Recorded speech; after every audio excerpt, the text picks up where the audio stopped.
Ngayong umaga sa Pinoy MD. Ano? Meron na? Ala na? Ang 6 na taong gulang na si Janelia walang humpay sa pag-iyak matapos matinik ng hito. May peligro nga bang dala ang pagkakatinik? Abnormal na pagtaba ng 27-year-old na si Aiko.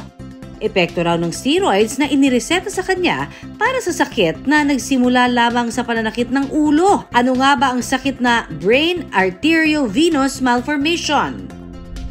Pinoy pride na, Lola marathoner pa. Alamin ang sekreto sa pagiging active and healthy sa kabila ng kanyang edad. At nauuso online na pantanggal ng tutuli. May kasama raw camera? Ligtas nga ba itong gamitin? Alamin! Rise and shine! It's Pinoy MD time! At isa na naman pong masayang episode itong Sabado na ito ng Pinoy MD. For sure ito. At marami na naman tayo matututunang sabay-sabay. Siyempre, usaping pangkalusugan na naman ang ihahain namin sa inyo this morning.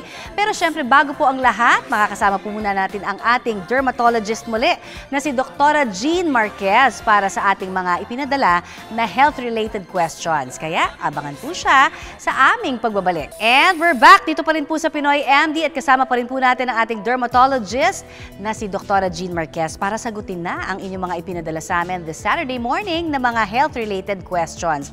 Particular na, syempre, patungkol pa rin yan sa ating skin, di ba? Kaya good morning na po natin si Dr. Jean. Good morning! Good morning, Connie. Of course, good morning po mga kapuso. Doc, ito na ang unang tanong na baon-baon ko, ha? Ito, magkano raw ba kaya ang gagastusin para sa keloid laser? Ang tanong mula naman kay Gary Maxilom. Magkano nga ba ang keloid laser, no? Well, actually, ang keloid, tinitreat yan, yes, ng laser. Merong tinatawag na IVL laser. Meron din naman yung tinatawag na mga fractional laser, no? CO2 laser or erbium lag laser. Kumbaga, depende yan kung anong laser ang gagamitin sa'yo. Pero Gary, hindi lang laser, no, ang treatment para sa keloid. Ini-injectan din yan, yung tinatawag na corticosteroid, no? And then sometimes, ini-injectan din yan ng diluted na Botox or tawag natin ay mesobotox. And then together with the laser. Sabay-sabay yan ginagawa, no? During one visit, no? So, kumbaga, ang price will really depend on the kind of treatment na i-recommend sa'yo ng doktor and of course, yung size ng iyong keloid, no? Usually, mga palm size, ganyan sila mag-measure, no? For now, Gary, ang advice ko sa'yo is mag-ready ka muna ng consultation fee para ma-assess ka talaga nila kung ano yung treatment para sa'yo and magkano ka aabutin, no? So usually, the consultation fee na isang dermatologist, no, isang pribadong dermatologist will range yan, depende sa area and sa clinic niya, from 800 paakyat. So usually ganyan, no? Or 1.5, no? Sa iba naman, no? So also, you can also actually inquire rin, meron din, no? Sa mga government hospitals. They also have mga tinatawag na dermatology outpatient department who also treat keloid dun sa mga ganong klaseng ospital. And our next question, ano raw kaya ang pupwede ninyong i-apply para mag-lighten naman daw ang stretch mark niya sa bandang kilikili at binti? Ang tanong mula kay Errol D.S. Ortilla. Errol, no, yung stretch marks mo, malamang siguro nag-gain ka ng weight or baka mamaya nagba-bodybuilding, no? Pwede talagang ma-stretch yung skin mo, no, beyond the capacity of the skin, no? Pag na-stretch, parang rubber band napupunit, no? Ganun din ang skin, napupunit, no? At nagki-create ito ng stretch marks. Yung stretch marks sa umpisa talaga ay namumula, no? So yung pamumula na yan, after some time, magiging silvery yan, magiging silver, no? So, huwag ka matakot kung namumula yung stretch marks mo. But kung gusto mong mapabilis, no, yung stretch marks na yan na mas mabilis na bumabaw at mawala yung pamumula, mas magkaroon ng normal na kulay, ay pwede mo na yung actually paggamot, no? May tinatawag na carboxytherapy treatment, no, para stimulate yung collagen, para mas bumabaw, and of course, no, para mag-improve yung color. Or, meron din naman tinatawag na DIVL, no, treatments or pulse dye lasers para makatulong dun sa stretch marks. Kapag naman ang stretch marks sobrang luma na, no? Or matagal na, meron na siyang, kumbaga, wala na yung pamumula, then pwede yan tinitreat ng, aside from carboxytherapy, which is also good for old stretch marks, pwede rin yung mga tinatawag na fractional lasers or fractional radio frequencies. No? With regards sa mga pamahid, no, wala talagang pamahid na proven na to improve the color and yung smoothness ng mga stretch marks na yan. No? Kumbaga, kailangan talagang merong treatment. Mga pamahid na yan usually will just act as a moisturizer or it will help lang calm down the redness a bit. But hindi totally mawawala yung mga pamumula na yan with just topical medications. Thank you, Dr. Jean, sa pagsagot sa mga katanungan ng ating mga kapuso. But of course, there are more questions na sasagutin pa rin po ni Doktora sa aming pagbabalik. Kaya stay tuned, mga kapuso. And we're back dito pa rin po sa Pinoy MD. And of course, kasama natin si Dr. Jean para sagutin yung mga ilang pang mga questions na ipinadala po ninyo sa amin dito. Our next question, Doc, from Marilyn A. Ano raw kaya ang pwedeng solusyon sa pawising kamay? Alright, Marlene, yung pawising kamay, also called hyperhidrosis. Bakit ka nga ba pinagpapawisan, no? Sobra. Usually, it could be genetic. Or sometimes, anxiety could be one. Or pwede rin meron kang hyperthyroidism, Marlene, no? Kasi gusto rin nating malaman talaga. Baka mamaya kasi pag na-treat natin yung mga underlying problems na yan, ay hindi ka na kailangang mag-undergo ng mga treatments for hyperhidrosis. Pero, pwede rin namang sabay. Habang tinitreat yung underlying, tinitreat na rin yung symptoms of hyperhidrosis. Well, usually, pwede tayong magpahid just to control the sweating is pwede tayong magpahid ng mga antiperspirant, no? Hindi mo lang yan pwedeng ilagay dito sa kilikili, Marlene. Pwede mo rin yung ilagay sa iyong palms. Yung iba nga kahit sa paa. No? So, advice natin na you put it at night, para sa kinaumagahan, ando na, may effect na yung antiperspirant na yan, no? And also sa paa, pwede mo rin yung ilagay kung ikay pawisin sa paa. And of course, meron din tinatawag na Botox, no? So yung mga Botox na yan, ini-inject dito sa palms, para to control the sweating. And lastly, Doktora, 31 years na niyang nararanasan ang pamumuti ng balat sa iba't ibang bahagi ng kanyang katawan, pati na nga raw ang kanyang buhok. Ano raw kaya ang dahilan nito, Doktora? Ang tanong na yan mula naman kay Emmanuel Espeño. Sa kwento mong yan, although hindi kita nakikita, no, maaaring yan yung tinatawag na vitiligo. Kung may pamumuti ka ng mga patse-patse na talagang puting-puti, no, dun sa balat mo or sa katawan mo, together with white hairs, malamang vitiligo yan. Ang nangyayari kapag may vitiligo isang tao, yung immune system niya, inaatake niya yung pigment cells, no? Pigment cells ng hindi lang ng skin, pwede rin ng hair, no?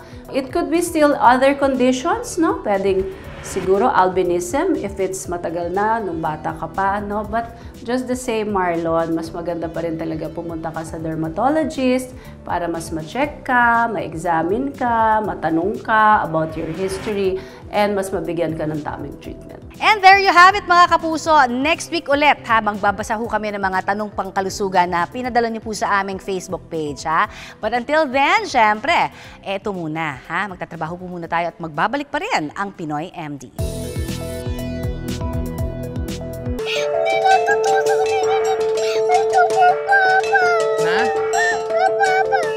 Ang batang ito sa viral video, hindi magkandamayaw sa pag-iyak.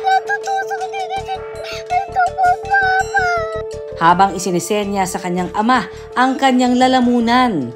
Ang kanya raw kasing ikinatatakot. Mamatay ako na! Hindi ka mamamatay. Tinik lang yan at tinik lang ikaw. Mami, mamamatay ako! Papa! Abangan mamaya. Sa ganda ng kanyang mukha, balingkinitang pangangatawan, at malaporselanang kutis, madalas daw mapagkamalan si Aiko na artista. Nung college po kasi ako, nagiinom po ako. Ganun po, lagi pong nasa party. Dati po, lagi rin po ako nag-gym. Kaya bumagsak daw ang mundo niya nang lumobo siya ng sobra. halos lahat po ng kakainin mo, parang wala ka pong gana. Pero ang problema, sa kabila ng kanyang paglaki, bawal naman daw siyang magpapayat. Sabi ng doktor sa akin, bawal po akong sobrang saya, bawal po nang umiiyak, yung sobrang emotion po. Nagbabalibol din po kasi ako dati pero hindi ko na rin po nagagawa. Kasi pag napagod po ako, unting pagod lang, sasakit agad yung ulo. Ang dahilan kasi ng pagbigat ng kanyang timbang ay side effect ng kanyang gamot sa kondisyong nagsimula lang daw sa madalas at matinding pananakit ng ulo. Sakit po kasi niya, hindi na po yung parang sakit lang ng ulo. Sobrang sakit na po talaga. As in, may point na iuuntog ko po yung ulo ko sa patin. Sobrang sakit po. Tapos talagang ganyan na po. As in, sobrang sakit. Ano kaya ang kondisyong ito? At posible ba itong maranasan kahit ng sino? Abangan mamaya! Mula 48 kilos, ngayon ay 56 kilos na si Aiko. Sakit sa ulo na nga raw niya kung papaano magpapayat. Nahihirapan ka po matulog, hindi ka po makakatulog sa gabi. Tapos po, irritable ka po. Tapos mamamanas din po yung paa mo. Noong 2013 kasi, na-diagnose si Aiko na mayroong brain AVM o arteriovenous malformation. Sa normal na development kasi, dapat may capillaries in between the arteries and the veins. Pero sa mga may AVM, hindi normal yung pag-develop nito, kaya nawawala yung mga capillaries na yon. Yung blood then flows from yung matataas na pressure ng mga arteries papunta diretso, papunta dun sa mga veins. So yun yung nagkakos ng parang entangle or parang network ng mga vessels na parang medyo itsurang worm-like. Natatakot po ako nun kasi po, ooperahan po eh. Naisip ko po, parang mamamatay na po ako. Ganun po kagad naisip ko. Kasi po, rare daw po kasi yung AVM. Parang iilan lang daw po yung may ganung sakit. Matinding pananakit ng ulo at mabilis na pagkapagod daw ang unang naranasan niya. Simula po siya nung 2013 po. And lagi po kasi sumasakit yung ulo ko and nagsusukat. Ang AVM kasi ni Aiko ay makikita sa occipital area ng kanyang utak. Silent siya compared dun sa ibang parts ng brain natin. Although, syempre, ang pinaka-apektado usually pag occipital would be yung vision. Yun yung pwedeng pinaka-maapektuhan. But in terms of the strength, yung lakas, yung manhead, hindi naman masyado, no? Yung vision talaga. At saka syempre, yung frequent na headaches din. Complications, again, it will depend on kung pumutok or kung dumugo yung AVM. Yung sakit po kasi niya, hindi na po yung parang sakit lang ng ulo. Sobrang sakit na po talaga. As in, may point na iuuntog ko po yung ulo ko sa pader. Sobrang sakit po. Tapos talagang ganyan na po ako. As in, sobrang sakit. Usually, hindi nare-relieve ng usual na pain medications. Tapos, it will depend on the location, dun sa kung nasaan yung lokasyon ng AVM, pati po dun sa size ng AVM, kung ano pa yung mga ibang signs and symptoms na magiging kaugnay nito. Tulad ng panghina ng isang side ng katawan o kaya pamamanhid ng isang side ng katawan. Hindi na rin po siya nagagamot umiinom ng gamot, hindi na po siya umeepekto kahit uminom po ng pain reliever. Kailangan ko na daw po i-CT scan kasi po kala po nila panlalabo lang po ng mata. Tapos nung CT scan po ako, nakita nga po na meron pong AVM, meron daw pong abnormal veins na namamaga na kailangan nga daw pong operahan. Noong panahong yon, hindi pumayag ang mga magulang ni Aiko na operahan siya. Nasa 50-50 raw kasi ang tsansang magtatagumpay ang operasyon. Umabot po ng ilang taon na nagtitreat lang po ako ng pain reliever, mga ganon-ganon. Tapos tiis lang po, lagi lang naka-mentol, ganon po. Kung hindi raw ito maagapan, ang peligrong dala ng AVM pwedeng magdulot ng stroke. Pag pumutok yun, pwede yun mag-cause ng mga signs ng stroke, no? Tulad ng panghihina, pamamanhid ng isang side ng katawan, pagniwi ng muka, pagkabulol, paglabo ng paningin, pati yung pagkawala ng balanse. Hanggang sa nito lamang ay naisipan na ng kanyang pamilya na sumailalim siya sa laser radiation. Nalaman namin, meron nga pong laser radiation na hindi naman po pala kailangan operahan. Kaya naman po palang i-laser. Pero yun nga lang po, ang gamutan, 3 to 5 years po. Radiation surgery is paggamit ng radiation para liitin yung AVM at isara yung mga abnormal na daluyan ng dugo or connection ng daluyan ng dugo doon.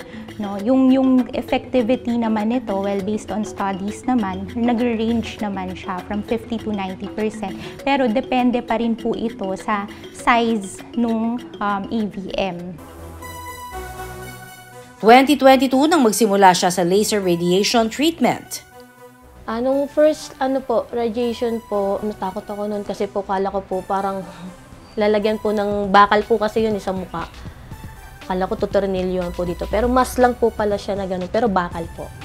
Tapos saglit lang po, painless po talaga, as in wala po kayong mararamdaman. Mga 15 minutes lang po kayo sa loob ng machine. Tapos na po yun. Bibigyan na lang po ako ng steroids for 1 month and 2 weeks, mga ganun po. Dahil raw sa steroids, lumakas kumain si Aiko. Lalakas ka po sa pagkain, as in lagi ka pong gutom, oras-oras po. Kahit madaling araw po kumakain ako. Tapos magmo-moon face nga po, ayun. Ngayon po, na-less na po to, as in sobrang maga nga po nito kapag nung mga panahong nag-steroids pa po ako. Yung steroids nakakatulong para bawasan yung pananakit ng ulo, para bawasan or pansamantalang maibsan yung neurologic na problem niya, yung panghihina. Pero sa katagalan, yung steroid, syempre may mga side effects. Isa na doon yung pagtaba, paglakas ng pagkain, kasi stress hormone yun no? Cortisol. Habang sumasailalim sa gamutan, maraming ipinagbawal sa kondisyon ni Aiko. Ang mahalagang bilin ng doktor, healthier lifestyle. Yung mga healthy food na po yung kakainin ko kasi gusto ko po babalik sa dati yung katawan ko po. Kung mag-exercise man po, hindi po yung magbubuhat ng mabibigat talaga. Siguro walking, jogging, ganun lang po. Yung most common pa rin naman is congenital. So, during the developmental stage pa lang, pagkabata pa lang, na-acquire na yun. Kumbaga, nandun na yun. Tapos kapag tumatanda po tayo, lalong nagkakaroon ng pagtigas or nagiging atherosclerotic yung mga blood vessels natin dahil na rin sa mga deposition ng cholesterol. Ang kondisyong ito, may lunas naman daw ayon kay Doc. Kailangan lang sumunod sa kanilang payo. Important talaga yung lifestyle, yung magandang, maayos na lifestyle, pag-control ng blood pressure, pag-iwas sa sigarilyo, sa pagyosi, tapos exercise naman na at least 30 minutes a day, walking, mga ganyan po, at saka syempre, maayos na tulog at saka pagkain. Huwag po silang matatakot kasi marami naman pong option na ibibigay yung mga physicians po na pinupuntahan namin, yung mga doktor na tumitingin sa amin, may mga options po sila na sasabihin sa kanila kung ano yung dapat. Huwag ipagsawalang bahala ang simpleng sakit lang ng ulo. Dahil kung hindi maagapan, mas masakit sa ulo ang gamutan. At mas malaking problema ang dala sa ating kalusugan.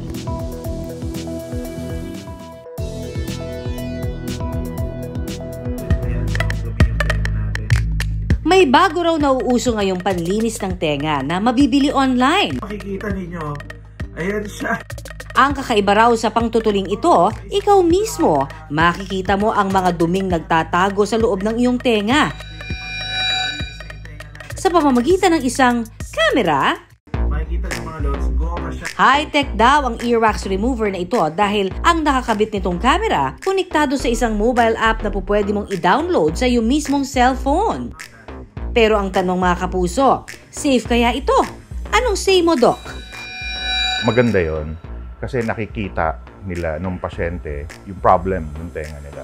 Kakalikutin nila yung tenga nila, feeling nila mayroong dumi. When in fact wala naman, nasugat na pala nila.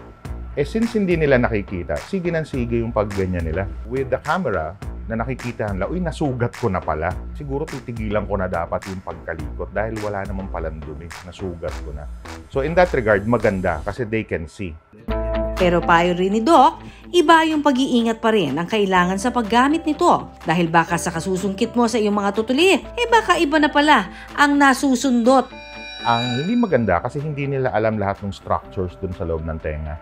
Mamaya magtaka sila, anong nasa dulo na to? Kalikutin nila, eardrum na yun. Mukhang plastic yun na yung eardrum. Baka aklayan nila foreign body, bakbakin nila. Ayon kay Doc, kailangan maging maingat sa pagtanggal ng tutuli, lalo na yung mga impacted o matigas na. Kung pipilitin, may mga matigas na tutuli, no?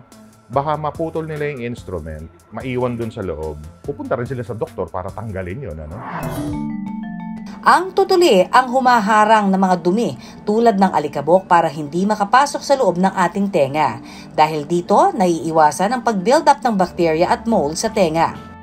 Ang component niya kasi medyo acidic po siya. Mini-maintain niya yung normal flora ng tenga natin. Ibig sabihin, kinikip out niya yung mga bad bacteria. Yung wax natin, medyo acidic siya, so hindi siya tutubuan ng mga amag tsaka ng mga bad bacteria, no?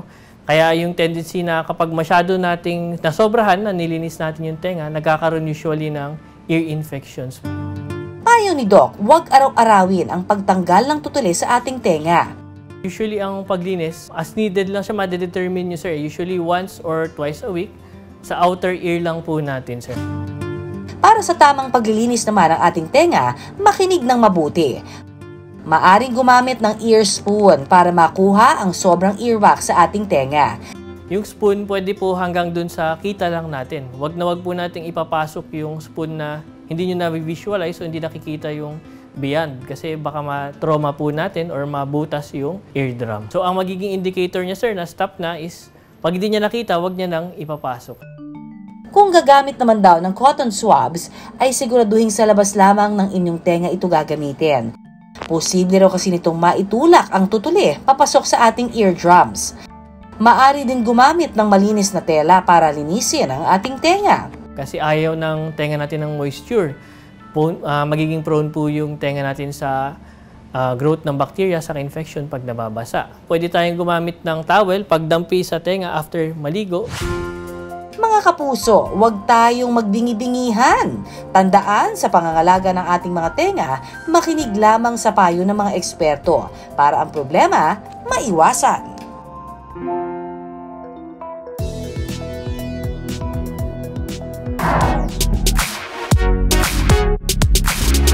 Sino mag-aakala na ang mga medal at trophy na ito sa marathon? Achievements pala ng isang 76-year-old na lola.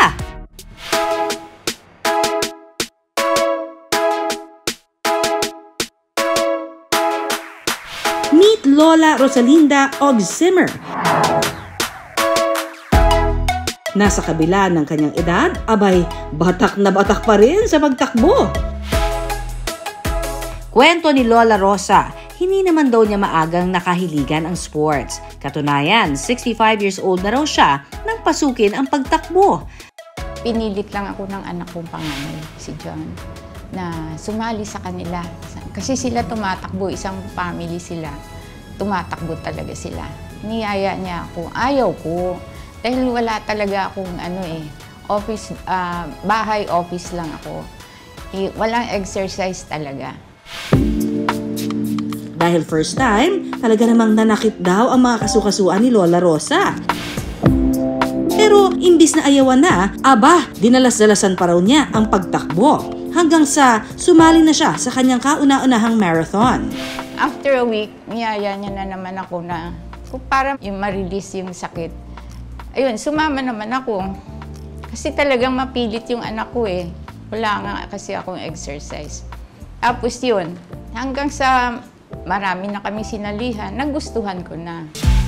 Mula sa pagiging 5K finisher, kalaunay sumasali na rin siya sa 10K, 21K, at 42K. Si Lola Rosa, isa ng legit na ultramarathon finisher. Sana all! Naging addict na yata ako, hinahanap na ng katawan ko yung takbo. Kadalasan, ang 10 kilometro, kinukuha lang ni Lola Rosa ng 1 hour and 6 minutes. Mabilis na ito lalo na sa kanyang edad. Ang mga mas batang runner, kayanin kayang tapatan ang kanyang record? Para alamin yan, tumambay kami sa isang lugar sa Quezon City kung saan madalas may tumatakbo lalo kapag hapon. Ang bagets na runner na ito, kumasa sa aming hamon.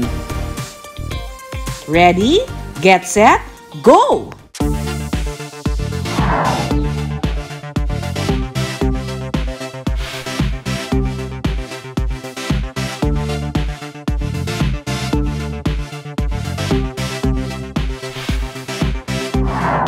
At ang inoras niya sa 10-kilometer run, 1 hour and 30 minutes.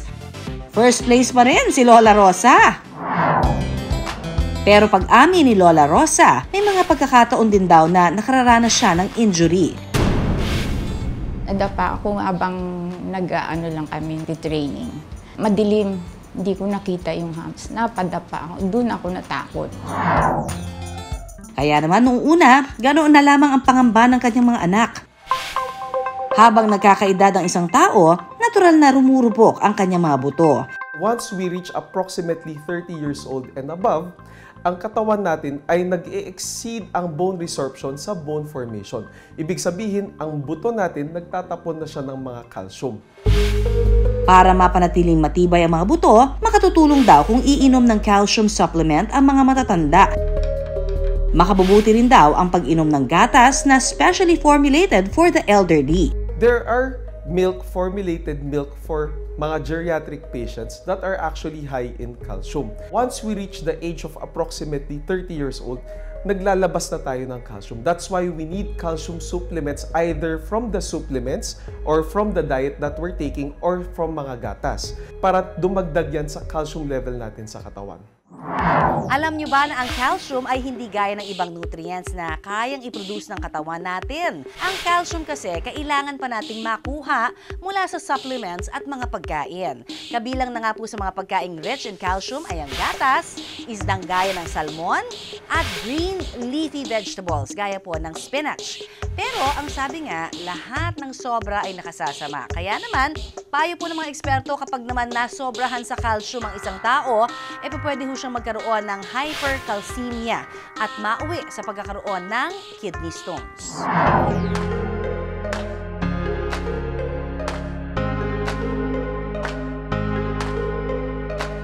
At kung sasabak sa physical activity, dapat may proper stretching at training para hindi mabigla ang katawan at manakit ang kasukasuan. Bukod dito, mahalaga rin syempre ang healthy diet. Hindi ba't mas humihina ang panunaw ng isang tao habang nagkakaedad? Kaya iwas-iwas na sa mga karne dapat at more on gulay na. Samantala, nito lamang nakaraang linggo, si Lola Rosalinda nakasungkit na naman ng medalya.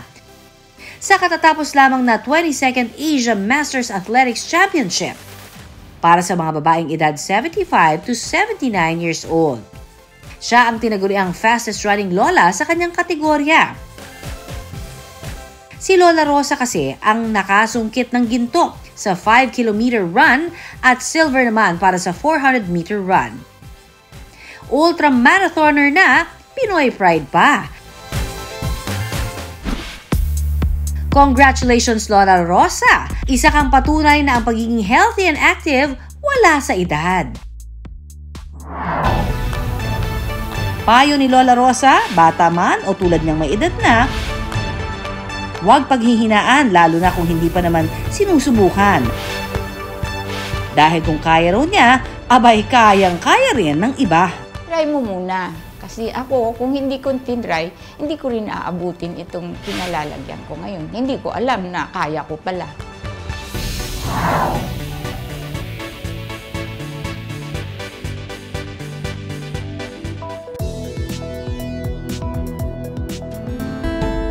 Ang batang iyak ng iyak sa video ang 6 na taong gulang na si Janelia. Kumakain ng tanghalian si Janelia bago ang videong nakuhanan siya na di magkamayaw sa pag-iyak. Nakakain na silang dalawang mag-ina nauna silang kumain. Tapos, after ko din kumain, nagpapahinga na ako. Yung ulam namin, naiwan ko sa may lamesa. Siya naman na mahilig sa isda, pumunta siya doon, di ko alam, kumakain na pala siya. Kwento ng ama ni Janelia na si Joe Mark, ang ulam nila noon, hito na paborito ng mga bata. Kaya si Janelia hindi nagpahuli at kanya itong nilantakan. Kada kakain kami ng isda, paghihimay namin yan kahit yung tuyo, tinapa, tilapia, ayan. Sabay-sabay naman kami kumakain. Nagkataon lang nun na bigla siyang pumunta sa may lamesa tapos siya mag-isa yung kumuha. Tapos doon siya nag-umpisa na natinik. Maya-maya pa, si Janelia lumapit na sa ama at ina at nag-iiyak. Na? Ang bata pala natinik. Wala na. Wala na. Hindi natutusok dito. Ito po, Papa. Kakain na isda, uli na titinik po. Lumapit siya sa akin, todo iyak na siya. Ganon kasi talaga siya pagka nagkakasugat. Talagang sobrang iyak siya. Ayon sa ear, nose and throat specialist na si Dr. Dominador Garduño III, natitinik daw ang isang tao kapag hindi maayos ang koordinasyon ng ngipin at dila nito. Natitinik ang tao pagka may mali dun sa paglunok. Hindi nag-coordinate. Kasi yung paglunok natin, coordination yan ng tongue, ng mga neck muscles, marami nagko-coordinate dyan.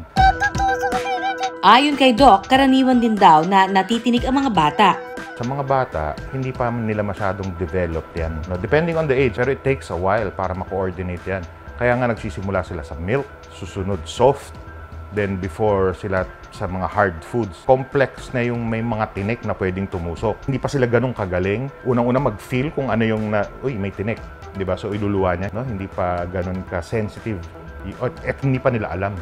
So, isa yon sa bata. Very common yan. Tubig lang, inom lang ikaw tubig. Para lumagos na, hindi mamamatay. Pinainom ni Joe Mark ng tubig ang anak.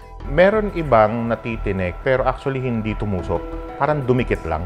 Diba? Kasi kung minsan iba pino yung tinik, didikit lang siya dun sa daanan. So, mararamdaman mo nandun siya, pero parang ayaw niyang matanggal. Iyon, in that case, tubig, sa dami ng tubig, eventually, mawawash away.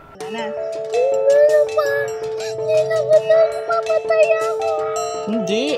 Matapos uminom ng tubig, tsaka nila sinilip ang lalamunan nito. Ewan sa kanya, siya nagkukan eh. Siya pumipilas ng kandun eh. Hindi. Pero si Janelia, hindi pa rin tumigil sa kaiiyak. Tatakot ako, mamamatay ako po. Kahit pa kasi uminom ng tubig, hindi raw naalis ang tinik ayon kay Janelia. Natutusok dito. Ito po, Papa. Kaya ang sunod nilang ginawa, kumain ka kasi ng kanin para mawala. Mawala na yan. Bata pa lang din kami, kahit hanggang ngayon kapag natinik kami, kahit malalaki na kami, ang ginagawa namin, magbibilog kami ng kanin, tapos isusubo namin, ilululun agad yon, hindi nangunguyain para ang paniniwala kasi sasama yung tinik doon. Yung iba kanin gagamitin, no, ganun din, same thing. Pwede niyang mas mapalalim yung tusok ng tinik.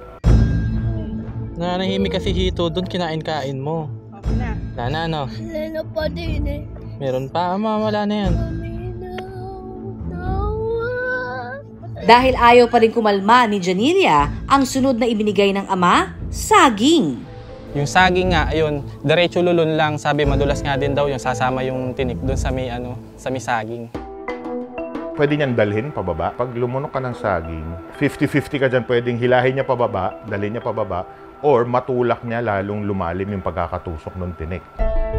Dapat bantayan ang anumang pagkaing nakatinik sa lalamunan para malaman kung kailan dapat pumunta sa doktor. Ang bata kasi malalaki yung tonsil niyan. Madalas sa kanila sa tonsil lang tumutusok. So kung kita mo naman yung tinik and you have an instrument na kayang dukutin nyo, pag hindi talaga kaya, dalhin nyo na lang sa ospital. Paalala ni Doc, maging maingat din sa pagbibigay ng pangunang lunas sa pagkakatinik. Tanggalin mo kung kita mo. Pero kung wala kang ganong instrument at kakamayin mo lang, baka maitulak mo lang lalong lumalim yun eh. Ayon kay Doc, mainam pa ring magpatingin sa espesyalista, lalo na kung malaki ang tinik na bumara sa lalamunan.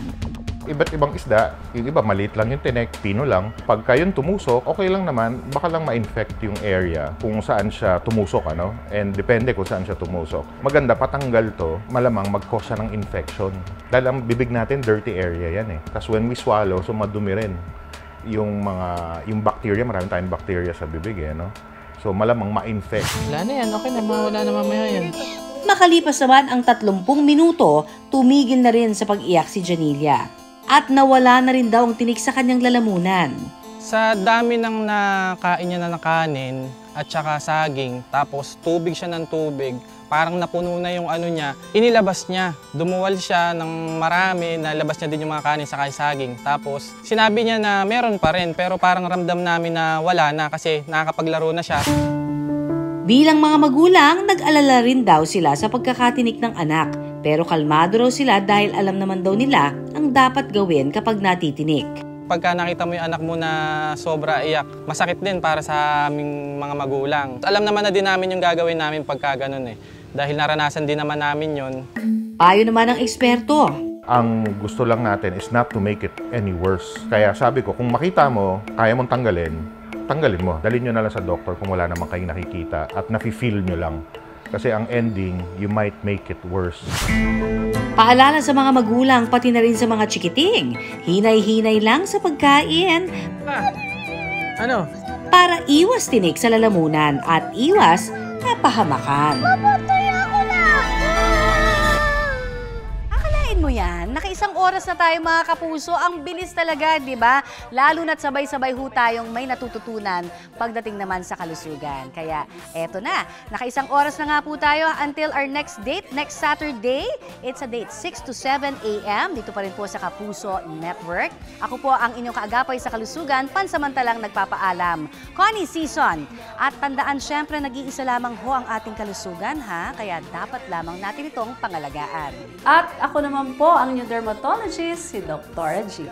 Tandaan, unahin ang kalusugan at lagi pong tumutok dito sa programa kung saan kayo at ang inyong kalusugan ang laging #1. Dito pa rin sa nag-iisang tahanan ng mga doktor ng bayan, ang Pinoy MD. Tandaan, ang kalusugan, Pinoy sa ating katawan, kaya dapat itong pangalagaan. Ang outdoor activities, mainam para maging fit and healthy. Bukod po dyan, nakakakuha din tayo ng vitamin D. Pero hinay-hinay lamang din po dahil too much sun exposure posible hong makasama sa ating balat. Gaya na lamang ng nangyari sa 18-year-old na si Icy. Dahil naging probinsya ako, exposed ako sa mga outdoor activities. At kapag minsan naman, nakakalimutan ko maglagay ng mga sunscreen, pang protection sa skin ko. Kaya naman eventually, nagdarken yung skin ko at nabawasan din yung self-confidence ko. Yung tinatawag natin na exposure sa ultraviolet rays or UVA, UVB is napakadaming masamang epekto sa ating balat. So nagkukos ito ng tanning, ng hyperpigmentation, sometimes even aging of our skin. So paano ba natin may iwasan ito? Very, very important, of course, wearing the proper sunscreen. At pwede din tayong mag-supplement, pwede tayong gumamit ng mga oral supplement like glutathione para protektahan ang ating balat against UV damage. Ang Thiocell ay nagtataglay ng 500 mg ng glutathione, selenium at vitamin C, D, and E at grapeseed extract na maaari hong makapagpataas ng glutathione sa katawan.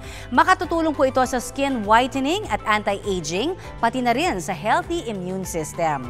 Ang Thiocell ang una at nag-iisang glutathione product in lozenge na may unique delivery system para sa mas mabilis na pag-absorb ng katawan. Buccal absorption means faster siya kasi tinutunaw siya at systemically na-absorb ng ating body at faster ang effect. Sa dami ng mga produktong ginamit ko, sa Thiocell lang talaga naging hiyang yung skin ko. Salamat sa Thiocell. Mas nag-whiten yung skin ko at mabilis din naka-recover yung skin ko sa damage ng sun exposure. Ano mang edad, bring out the healthier, whiter, and younger looking skin in you. Take Thiocell.